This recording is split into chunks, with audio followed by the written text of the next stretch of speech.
Baik pemirsa, Anda kembali di Damai Indonesia Khusus Spesial Ramadan. Setelah tadi Ustadz Syahdan menjelaskan kepada kita, bahkan menceritakan kembali kepada kita, para anbiya kita ketika menerima ujian, justru mereka minta ditambah ujiannya ketika ujian itu mendatangkan rahmat dari Allah Subhanahu wa Ta'ala.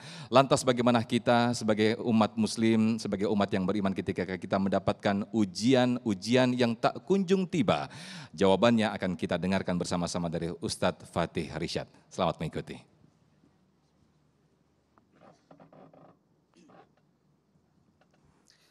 Bismillahirrahmanirrahim. Assalamualaikum warahmatullahi wabarakatuh.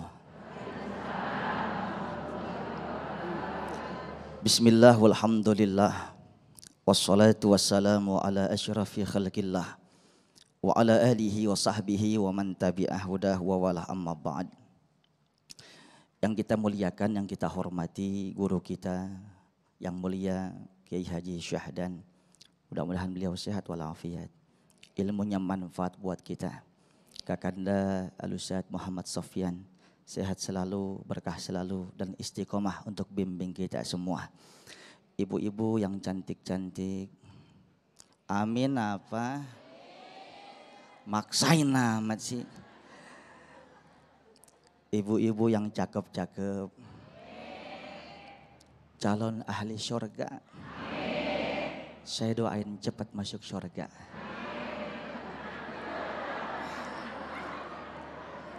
Biasanya Bu yang udah ngomong amin 12 hari lewat Bu. Mudah-mudahan panjang umur semuanya. Pemirsa program Damai Indonesiaku TV One dimanapun antum berada, mudah-mudahan Allah panjangkan umur kita.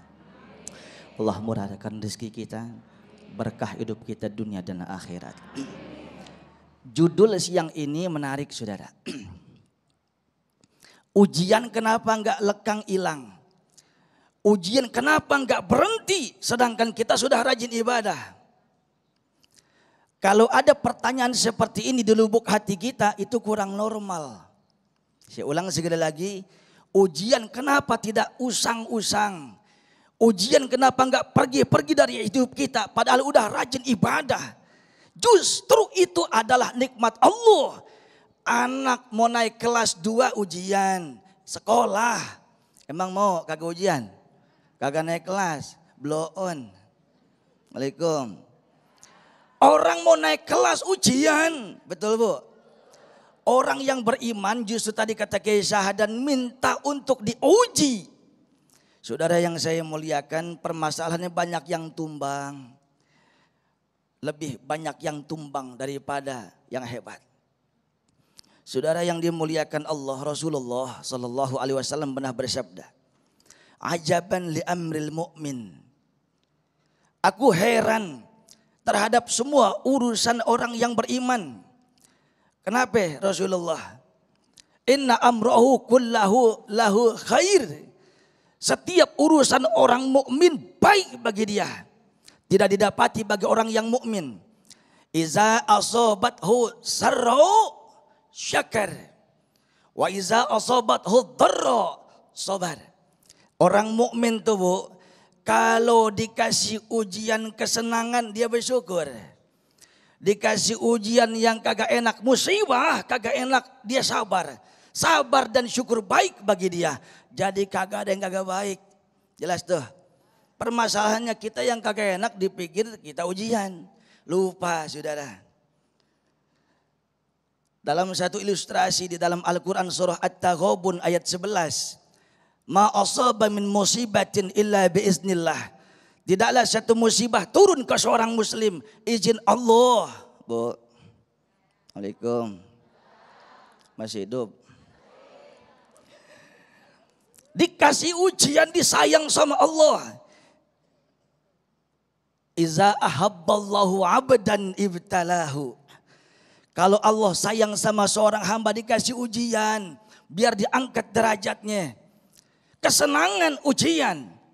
Dikasih ketampanan kayak Ustaz Sofyan ujian. Tanya istrinya berapa? Apa sih lupa tadi? Tampan itu ujian. Kaya itu ujian. Senang itu ujian. Punya jabatan. Khianat enggak. Dikasih uang, banyakan mana sedekahnya sama mancing di empang.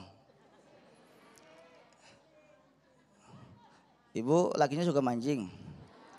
Ini saking pakai masker nih Ustadz Sofyan. Kalau dibuka nih ketulah sama bininya, bibirnya kayak mujair.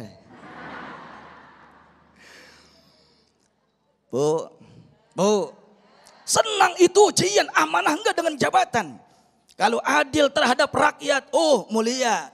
Menyengsarakan rakyat, kebijakan rakyat, oh sebaliknya hina. Ini ujian. Jelas, kalau yang kagak enak juga ujian saudara. Tapi jangan lupa, la yamutanna ahadukum illa wa huwa yahsinu dzanna billah. Jangan sampai seorang muslim meninggal dunia kecuali harus ada husnuzon kepada Allah. Bapak Ibu yang saya muliakan, orang tuh dikasih sakit ujian. Orang tuh dikasih bini kebangkatan galak ujian itu. Tuh yang ketawanya kencang dia itu. Kadang kameramen, istri galak banget, kawin lagi ya. Ini laki PA nih. Betul Bu? Laki ibu bukan? Dia lupa saudara. Dikasih contoh, kalau sini saya lihat mah kalem-kalem ini. Di sini ya.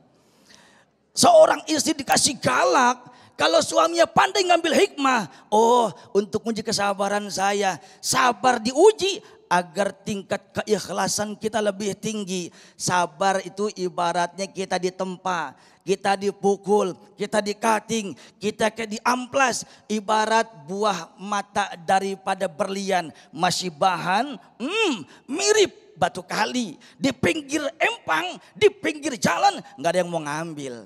Tapi yang besar seperti semangka, dipapas, dihancurkan, dikating. Sampai tinggal sisa segini, mahalnya luar biasa. Proses penempaan, proses dipukul, proses diamplas, itulah ujian kita.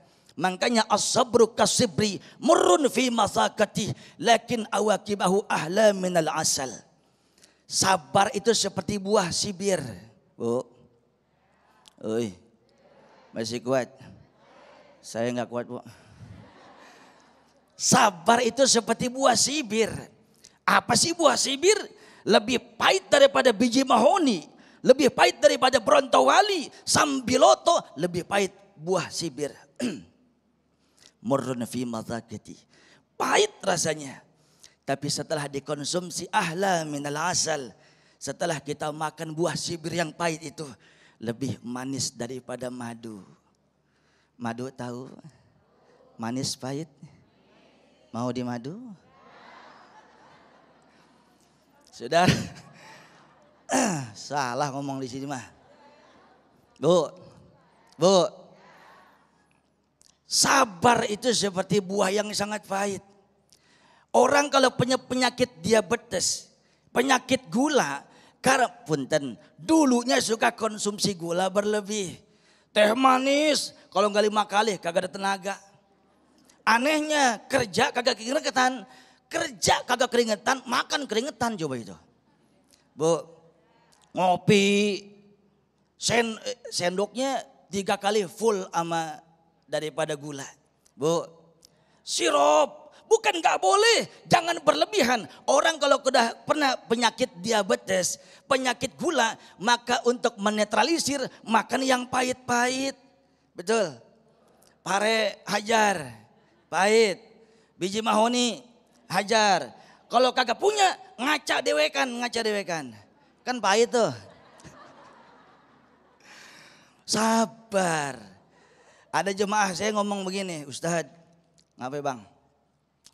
Saya ngaji sama Ustadz udah 3 tahun, alhamdulillah. Tapi begini Ustadz, ngapain bang? Mungkin saya ngaji, mungkin saya hapus bang. Ini kata jemaah kita, ini kan PA nih ya. Mungkin saya ngaji, mungkin saya hapus. Uang saya susah, saya di PHK. Yang cobaan istri, anak.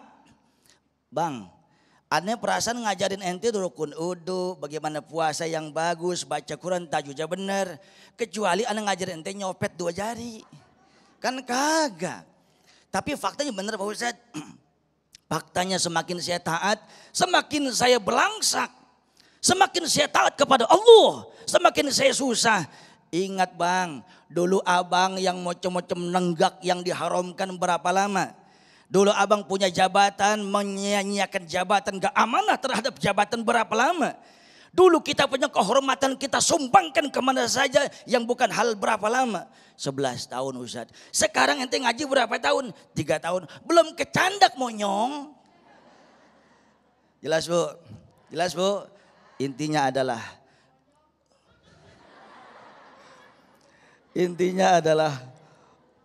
orang yang sabar, orang yang disayang Allah. Mudah-mudahan kita semua disayang Allah. Wallahu a'lam bishawab.